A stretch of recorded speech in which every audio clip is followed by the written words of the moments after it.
মেডিসিনের বিভাগীয় প্রধান ছিলাম।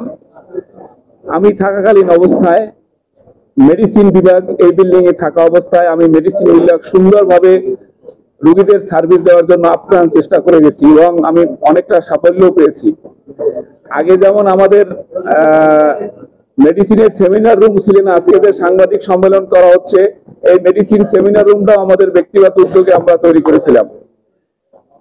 এবং আপনারা অবগত আছেন যে একটা আমাদের পাশে একটা বিল্ডিং, 5 তলা একটা বিল্ডিং তৈরি করা হয়েছে এবং এই বিল্ডিংটার আসলে তৈরি করা হয়েছিল গ্রাউন্ড ফ্লোর হচ্ছে আউটডোর এবং ফার্স্ট ফ্লোর হচ্ছে আউটডোর এবং প্রশাসনিক ভবন,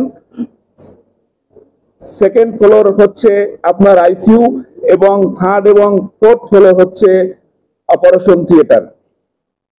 এইরকম একটা স্ট্রাকচারের বিল্ডিং আমাদেরকে তৈরি করা হওয়ার পরে 23-22 সালের শেষের দিকে আমাকে কর্তৃপক্ষ বলে যে মেডিসিন ওয়ার্ড ওই বিল্ডিং এ শিফট করতে হবে।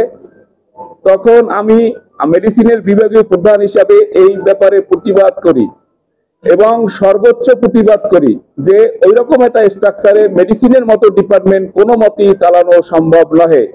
কারণ ওখানে কোনো ধরনের ভেন্টিলেশন নাই, ওখানে বাথরুম নাই, ওখানে কোনো ওয়ার্ডের ব্যবস্থা নাই, ওখানে শুধুমাত্র অপারেশন থিয়েটারের মতো যেভাবে রুম তৈরি করা সেভাবে তৈরি করা ছিল এবং আইসিইউ এবং আউটডোরের মতো রুম তৈরি করা ছিল।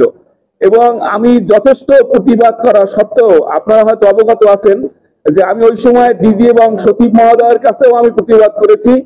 আমি যখন প্রতিবাদ করার পরও ব্যর্থ হয়েছি তখন আমি স্বেচ্ছায় বরিশাল থেকে বদলি হইয়া পটুখালী চলে যাই এবং তারা জোর করে ওই বিল্ডিং এ মেডিসিন ভবন স্থানান্তর করে এবং 60 থেকে 70% রোগী মেডিসিন রোগী ভর্তি হয় এবং তারা ভর্তি হওয়ার পরে অমানসিক কষ্ট যন্ত্রণা সহ্য করে।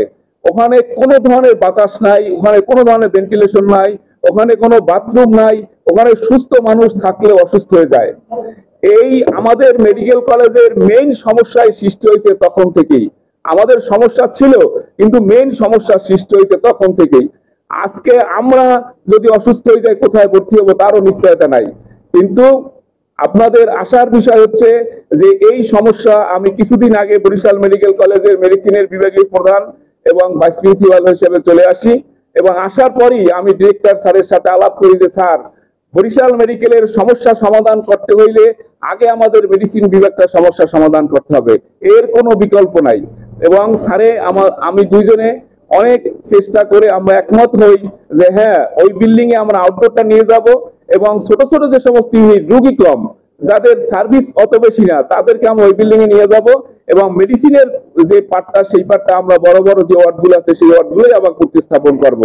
এবং আমাদেরকে অর্ডার দিচ্ছি আমরা মেডিসিন বিল্ডিং যদি শিফট করতে পারি, আউটডোরটা যদি ওখানে নিতে পারি তাহলে আমাদের এই বিল্ডিং এর অনেক চাপ এবং আমরা অনেক ভালো সার্ভিস দিতে পারবো। এবং আরো অনেকগুলা যেগুলো আপনাদের কাছে দৃশ্যমান মনে হয় যে স্টাফরা অনেক সময় টাকা খায়, স্টাফরা দুর্ব্যবহার করে, নিট অ্যান্ড ক্লিনের সমস্যা আছে, আপনাদের ডায়েটের সমস্যা আছে, এগুলো আমরা আপনাদেরকে 1 মাস সময় চাচ্ছি, 1 মাসের সময়ের ভিতরে আমরা এগুলো সব সমাধান করে দেব। এবং আমার কাছে মনে হয় যে আমরা 1 মাসের মধ্যে আপনাদেরকে একটা দৃশ্যমান আপনার পরিবর্তন ইনশাল্লাহ নিয়ে আসব এবং বরিশালকে একটি সুন্দর এবং আধুনিক হাসপাতাল হিসাবে পরিণত করব ইনশাল্লাহ এবং আপনাদের সবার সহযোগিতা আশা করছি। Thank you.